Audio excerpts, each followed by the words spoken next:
Gün ырыскысы биз менен кутмандуу таңыздар менен деп биз өзүбүздүн мейманыбызга суроолорду узатаардан мурун WhatsApp номерибиз иштеп жатат. Эгерде сиз бизди телевизордон түз эфирден көрүп жатсаңыз, байланышка чыгып суроолоруңуздарды узатсаңыздар болот. Ал эми суроолор ден соолугуна мүмкүнчүлүгү чектелген инсандарга болгон социалдык коргоо тууралуу болмокчу.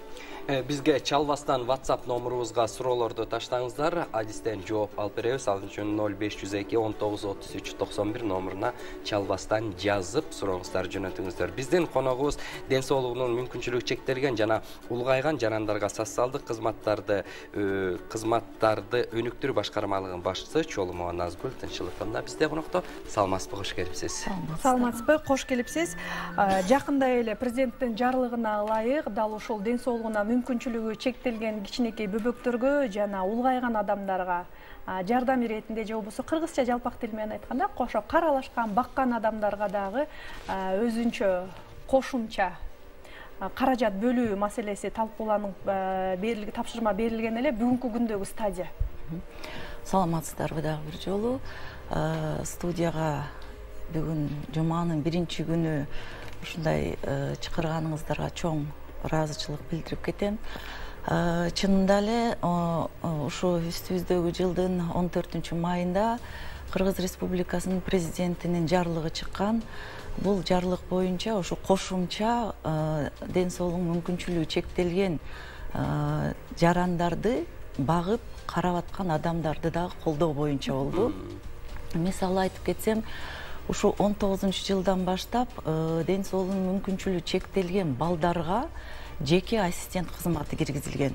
Бул жана 18 жашка чейинки балдарды карап жана такыр күн түн кароого муктаж балдарга ушундай жеке ассистент кызматын киргизип берилген да. Бирок ушу 19-жылдан бери ошол эле ата-энелер көп ушу кайрылуулар болду. Бала 18ге чыккандан кийин деле ал эми ден соолугу чын болуп кетпегенден кийин ал эки эсе көп жанакы талап кылат да, кароону. Демек ошол ата-энелерге деле мындай колдоо уланса жакшы болот эле деп. Чынында эле бул абдан жакшы колдоо болуп атат бүгүнкү күндө. Мына жаңыдан 1-июндан баштап ушу жарлыкка ылайык министрлик тиешелүү токтомго өзгөртүү киргизип, мына азыр биздин райондук башкармалыктарыбыз ушундай ата-энелерден жанакы биринчи топтогу бала кезинен майыптуулугу бар жарандарыбызга жеке ассистент кызматын киргизип атабыз да азыр. Ошо арыздарды кабыл алып атабыз, документтерди карап атабыз. Буюрса мына июньдан баштап ушул жумуш башталды да. Бул критерийлер кандай негизде иштелип чыкты? Айталы, сиз сөзүңүздө айттыңыз бала кезинде деп. Эгерде кийинки убакытта кандайдыр бир кырсыкка кабылган учурлар болсо? Албетте эми ал адамдар дагы бул кароого муктаж абдан. Бирок биз азырынча эми бардык төлөмдөр бул республиканын экономикалык абалына да байланыштуу болот да. Ошого жараша этап менен киргизилип келатат да. Биринчи ушу балдарды алсак, мына экинчи этапта улгайган эмес 18ден өйдө, бирок биринчи топтогу майыптар жана бала кезинен майыптуулугу барды карап атабыз да.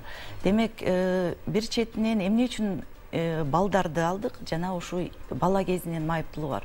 Бул адамдарды, бул балдарды баккан ата-эне иштегенге шарты жок да. Ошо өмүр бою ушу баланы карап 18ге чейин, 18ден өткөндө дагы ошо баланы карап эле эне, көбүнчө эне багат экен да. Анан өзү улгайган куракка келгенде, өзү пенсия курагына келгенде, ошо эне кайра мамлекетке көз каранды болуп, пенсияга укугу жок болуп отуруп калып атат да. Ошондуктан азыр биз ушул критерийди карадык. Ошо баласын да баксын, ал кызмат катары дагы ошо төлөмдү да киргизели. Бирок бул адамдар ал кызматты кандай механизм менен көрсөтүлөт да? Ал жанакы патент аркылуу. патент алат, жанакы страховой полис деп коебуз, налоговыйга баарын төлөйт төлөмдөрдү, патентти алат, анан гана келишим түзүлөт да. Бул ыкма эмне берет? Мамлекетке ишке орношкондой эле баягы кызмат көрсөтүүсүн тастыкташ керек экен да, кызматка биз төлөп берип атабыз, бирок ошол эле учурда ал адам дагы ошо пенсия курагына жеткенде пенсияга укуктуу болуп калсын деген бир эң негизги чоң максатыбыз ошо болгон да. Демек ошол ата-эне өмүр бою карап отуруп иштебесе дагы пенсия курагына жеткенде пенсияга укуктуу болот да. Биздин WhatsApp номурубузга чалбаңыздар, жөн гана сурооңуздарды жазсаңыздар, суроо келген экен. Мен бала күндөн 3-чү топтогу майыпмын, иштейм, жашым 58 жашка толдум. Майыптык боюнча пенсиям бар, жаш курак боюнча пенсиям кандай болот дейт? Бул эми мындай да, пенсия алып аткан адам бул социалдык фонд аркылуу алып атат да. Анан эми социалдык фонд менен социалдык эмгек, социалдык өнүктүрүү министрлиги бул эки башка тармак. Ошондуктан мен сунуштап кетет элем социалдык фондко бул суроону узатыш керек да. Берилген ассистенттерге бөлүнгөн акчанын суммасы эмненин негизинде эсептелинет жана ал жашоо турмушта чындап эле жеңилдетеби? Эми акча каражатына карасак, мына 1-июндан тартып 6300 сом болду.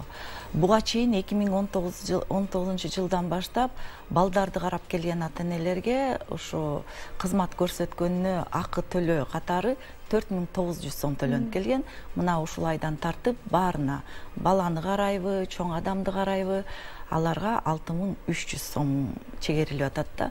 Бул эми жанакы 21 жылдын жашоо минимумуна байлаштырып атабыз да. Эми жетеби, жетпейби деп албетте азыр эми инфляция чоң болуп атат, бардыгынын баасы өсүп атат. Жетпейт десек деле болот. Бирок эми бул жанакы улуттук статистикалык комитеттин орточо эсеп менен жашоо минимумуна бир айда кете турчу ушу чыгымдарга ушу сумма керектөөчү муктаждыктар кыргызча айтканда тыгын болуп калат бул да болсо дегендей турбайбы? Тыгынчык болуп калат бул да. Бирок эми жалгыз эми бул эле төлөм эмес да. Мисалы баланын ден соолук мүмкүнчүлүгү чектелген баланыкы социалдык жөлөк пул болот. Өзүңүздөргө белгилүү болгондой, былтыр ушу президенттин жарлыгына жараша 1 октябрда жана ушу 1 январдан тартып 100% көтөрүлдү. Мисалы 4000 алып аткан балдар жөлөк пул быйыл мына 8000 жөлөк пул алып атат. Ар бир баланын өзүнүн төлөмү бар, анан ага дагы кошумча кылып ошо ата-энеге дагы колдоо көрсөтүлүп атат. Сонун бул да болсо колдоо.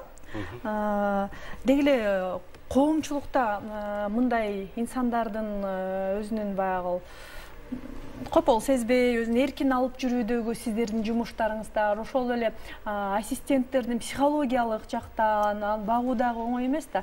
Бул жакта сиздердин ишмердүүлүгүңүздөр тууралуу айтып берсеңиздер. Абдан жакшы суроо. Чынында эле өмүр бою бала менен отуруп, ошол эле ооруну күндө көргөн адамга деле ата-энеге абдан оор болот да. Ата-энеге дагы чынында ушу психологдордун жардамы керек болот. Биз эми кандай жардам көрсөтө алабыз? Ошо балдарга ар бирөө мына медико-социалдык экспертизалоодон өтүп атканда, ошо майыптуулукту алып атканда, аларга жеке программа түзүлүп берилет да. Ушул бала кандай кызматтарды алыш керек. Бирок эми Кыргызстанда азыркы учурда чынында эле психологдордун жетишсиздиги байкалууда да. Бул балдарга да карата, жана чоң адамдарга да карата психологдордун жетишсиздиги абдан байкалып турат. Биз эми кандай чыгабыз? Министрлик жыл сайын мамлекеттик социалдык заказдын конкурсун уюштурат. Бейөкмөт уюмдарга, НПО деп коебуз, неправительственный организацияларга биз жанагы акча каражаттарды бөлүп беребиз. Алар проекттерин алып келет, сыноо өтөт, анан утуп алган ушундай бейөкмөт организацияларга биз акча беребиз. Алар ошо жерлерде, айрыкча алыскы райондордо ошондой кызматтарды көрсөтөт. Демек, мындайча айтканда, мамлекеттик кызматтар аз болсо дагы биз ошондой бейөкмөт организацияларды өзүбүзгө тартып, алар менен тыгыз байланышта иштегенге аракет кылабыз да. Анан дагы бир айтып кетет турчу нерсе, туура айтып атасыз, 2009 жылы жанакы майыптар тууралуу конвенциясын Кыргызстан ратификацияланган. Ошого байланыштуу азыр жакшы чоң иш-чараларды өткөргөнү турабыз. Бул жалгыз гана министрликке тиешелүү эмес. Майыптуулук дегенде бир ушул министрликке көп суроо узатылат да. Бирок мен айтып кетет элем, бул ар бир мамлекеттик орган өзүнүн багытында иш алып барыш керек. Ошол эле майыптуулугу бар адам качан өзүнүн майыптуулугун сезет.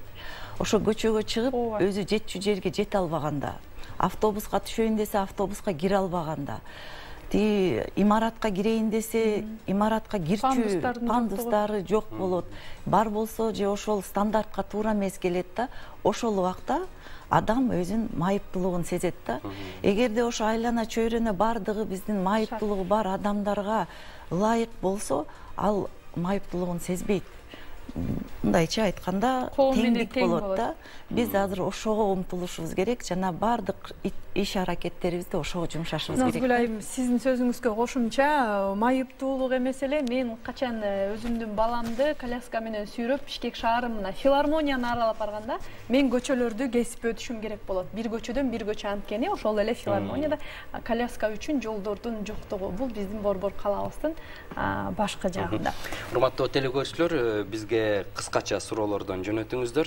Суроолор абдан көп келип атат. Ошондой эле сизге чейинки болгон мейманга дагы суроолорду жетишпей калып эми берип атышат. Ал үчүн жумуш боюнча, чет өлкөгө жумуш боюнча 1899 кыска номуруна же болбосо Migrant Cage сайтына кирип, ошол жактан жооп алыңыздар. Саламатсызбы? Менин уулум 3 жыл мурун кырсыкка кабылган биринчи топтогу майып 10 каптал кыймылга жакшы келе элек. Дайыма менин көзөмөлүмдө 2500 сом жөлөк пул алат. Мага энесине кандай жардам болот дейт. Мен айтып кеткенде, эми тилекке каршы бардык адамдарды аз биз камтай албай атабыз. Бирок эгерде жанакы майыптуулугу бар деген тастыктаган справкасында бирөөнүн багуусуна дайыма муктаж деген жазуу бар болсо, анда биз төлөп беребиз. Бирок мен түшүнүгүм боюнча бул майыптуулук бала кезинен эмес экен, ошондуктан азырынча тилекке каршы бул категорияга илинбей калып атат да. Медициналык колдоолор мындай инсандарды кандай болуп атат? Бардыгы жетиштүү деп айтуудан алыс болсок керек, бирок ошентсе дагы. Эми албетте саламаттык сактоо министрлиги дагы жанакы өзүнүн программасында камтыган кызматтарды көрсөтүп келет. Бирок коомдо дайыма эле нааразычылыктар болот, жанакы кымбат, кезекке туруш керек деген бир абдан көп эле талкуулоолор болот. Ал багытта дагы мен жана айтып кеткендей, ар бир тармак өзүбүздүн тармагыбызды бир ушу майыптуулугу бар адамдарга ылайыкташтырып шарт түзсөк, мен ойлойм мындай суроолор аз болот эле. Бирок албетте жанакы фонд обязательного страхования деген программаларыбыз бар. Аякта өзүнүн перечини бар. Кайсы дарыны бекер алса болот, кайсы кызматтарды бекер алса болот. Албетте ден соолугунун мүмкүнчүлүгү чектелген жарандар ал программага кирет да. Бирок тилекке каршы биздин көп ооруларыбыз жанакы абдан кымбат обследованияларга туш болот экен, кымбат дарыларды алууга муктаж болуп атышат да. Ошон үчүн бардыгы эле бекер болот деп айтуудан алыспыз да. Саламатсыздарбы? Менин жашым 21-де. Апамдын инсульт болгонуна 10 жылдан ашты. Ал эми тайынем инсульт болуп ооруганына 5 жыл толду. Үйдө экөөнү карап эшикке чыга албайм. Бири биринчи группа, экинчиси экинчи группа. Айтсаңыздар, мага бир нерсе каралабы дейт. Төрөлгөндүгү боюнча. Тилекке каршы жок, анткени бул апалары кийин жанакы бала кезинен эмес, кийин майыптуулук алып атат. Ошондуктан бул адам дагы бул категорияга кирбей калып атат да. Сиздин борбордун укук органдары менен жана ошондой эле билим берүү министрлиги менен алып барган иш-аракеттер тууралуу дагы учкай болсо дагы айтып берип кетсеңиз. Себеби ошо окуу, билим алуу дагы өзүнчө чоң көйгөй, социалдык тармактарда укугу корголбогон учурларды да айтып чыгышууда. Бул жаатта кандай иштер? Бул жакта эми албетте билим алуу министрлиги тарабы менен биз тыгыз байланышта иштейбиз. Жылда мисалы айтып кетсек, ошо балдардын билим алуусуна дагы алар жана квоталарды берет. Ошол эле ден соолугунун мүмкүнчүлүгү чектелген балдарга, жетим балдарга алар жанакы 100 грантовый орун берет да жыл сайын. Бирок айтып кетсек, ушу мүмкүнчүлүгү чектелген жарандарыбыз, балдарыбыз эми аз. Бар жанакы жогорку окуу жайларында окуп 16, 15, ушу 20 балага чейин ушу окушат да, окуп бүтүшөт. Бирок кайрадан эле эгерде карасак, ошо окуу жайлардын мүмкүнчүлүгү барбы алар балдарга билим берүүгө. Мисалы бизге да кайрылып келишет, ошо мен очно окуйт элем, күндө барып окуйт элем, бирок ушу менин аудиториям 3-этажда экен, 4-этажда экен. Лифт жок.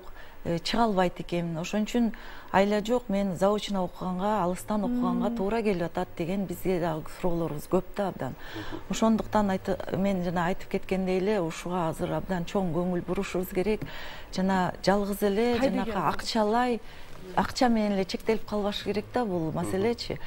Ар тараптуу, ошо ар бир мекеме өзү ошо мекемесине жеткиликтүү шарт түзүп бериш керек да балдарыбызга. Бирок андай балдарыбыз бар. Аз болсо да кичинеден окуп келе жатышат. Жумушка орноштуруу боюнча эми өзүңүздөрдүн колуңузда да министрлик ал жагы кандай болот?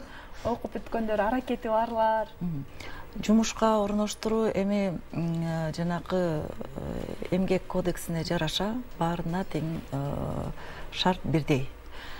Бирдей болгондо албетте бизге келишет, кайра жанакы окууларга жөнөтүлөт, курстарга, краткосрочный курстарыбыз бар, аларга жөнөтүлүшөт. Көп адамдар бул окуулардан өтөт. Бар жанакы парикмахер, повар болуп иштеген адамдарыбыз бар, анан IT специалисттерибиз бар. Бирок тилекке каршы ошол окуп келген балдар кыздардын баары эле 100% эмгекке тартылат деп айта албайбыз азыр. Бирок тартканга аракет кылабыз.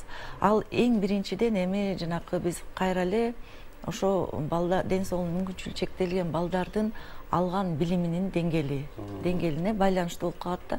Мисалы алар дагы балдардын бардыгы менен эле бир шартта мисалы ОРТ өтүшөт, туурабы? Бирок жөн мектепте анан жанакы атайлаштырган, адистештирилген мектепти бүтүп келген балдардын дагы ортосунда айырма болуп калат да, жанакы билим деңгээлиндечи. Ошондуктан талап бирок бирдей да баарына. Биз ошого да стимул экен да тескерисинче тургула. Силер өзгөчө эмессиңер, биздин эле катарыбыздагы инсандарсыңыздар деген чакырык бар экен да. Туура айтасыз. Биз ал балдарды сен өзгөчөсүң деп айтпашыбыз керек. Сиз бирсиңер деп биз өзүбүз ошо берген кызматыбыздын сапатын биз жакшыртышыбыз керек да. Аларда эмес күнөө ошо биздин сапатыбызда да, берген сапатта. Ошолорубузду жакшыртканга биз умтулуп атабыз да азырчы. Бизде суроолордун көпчүлүгү ошо 2 жаштагы, 1 жаштагы баламды багып атам, же неберемди карап атам, кандай документтер керектигин сураптыр. Анан дагы бирөө жазыптыр. Экинчи топтогу биздин балабыз экинчи топтогу майып, сүйлөбөйт, тынчы жок, чуркай берет. Ошол баламды карап үйдө отурам. Барсак, сиздерге акча берилбейт, буту баспаган балдарга гана берилет деди. Ошондо кандай болот дейт? Абдан жакшы суроо. Бул мындайда, эгерде жанакы медико-социалдык экспертизалоо борборуна барыш керек бул адам, дагы бир жолу кайрылып көрсүн. Жана буту баспагандарга эле беребиз деген туура эмес. Буту басып, бирок жана мен айтып атпаймынбы, бирөөнүн багуусуна муктаж. Анан экинчи жазуу бирөөнүн багуусуна жана дайыма көзөмөлүнө муктаж деген. Көзөмөлүнө. Кээ бир балдарыбыз ушу психикалык жактан жабыркайт. Ал балдарга дагы персоналдык ассистент кызматын көрсөткөнгө шарт бар. Бирок бул жанакы МСЭК деп коебуз, медико-социалдык экспертизалоо борбору ошо заключениясына ошондойго муктаж деген муктаждыгын аныктап берсе, демек социалдык өнүгүү башкармалыктары аларга төлөп берет. Эми ар бир райондо биздин аймактык бөлүмдөрүбүз бар министрликтин, райондук социалдык өнүктүрүү башкармалыктарыбыз бар. Ошо жерге арыз менен кайрылышы керек адамдар. Эгерде ушундай балдарыбыз бар, алабызбы, албайбызбы деп билели десе, ошондой башкармалыктарга арыз менен кайрылышсын. Анан өзүн тастыктаган паспорту керек, баланын муктаждыгы тууралуу жанакы мен айтып кеткен корутундуу керек, жашаган жеринен тастыктаган жанакы медициналык справкалары, психикалык оорулар менен жабыркабайм, оорубайм деген жанакы медицинский обследование. Негизи 1-2 эле документ керек да, андай чоң деле перечень жок. Бизде көптөгөн суроолор окулбай калды. Ошентсе дагы байланыш телефондор барбы? Кантип сиздерден кеңеш алса болот? Байланыш телефондорубуз бар, 62 45 42. Жана биздин шаардык код менен. Жана биздин приемный кабылдамаларыбыз сайтта айтып койсоңуз, сайтта кене маалымат бар да окушат. Сайтка дагы чыгып калтырсаңыздар болот. MLSP gov.kg биздин министрликтин сайты. Чоң рахмат, ооруган балдарыбыз болбосун, ооруп аткандар болсо тез сакайсын, ошолорго кам көрүп аткан сиздердин ишиңиздерге ийгилик каалайбыз. Чоң рахмат. Достор, мүмкүн ден соолугуна мүмкүнчүлүгү чектелген инсандарга мамлекет тарабынан социалдык колдоо тууралуу сөз кылдык. Бул мамлекеттин гана иши эмес, ар бир жаран мындай мүмкүнчүлүгүнүн чектелген инсандарга кол сунуп, кайдыгерликтен алыс болууга чакырык таштап кетмекчибиз. Коомубуз соо болсун, дени карды бекем болсун. Сапарыбызды музыка менен улантабыз.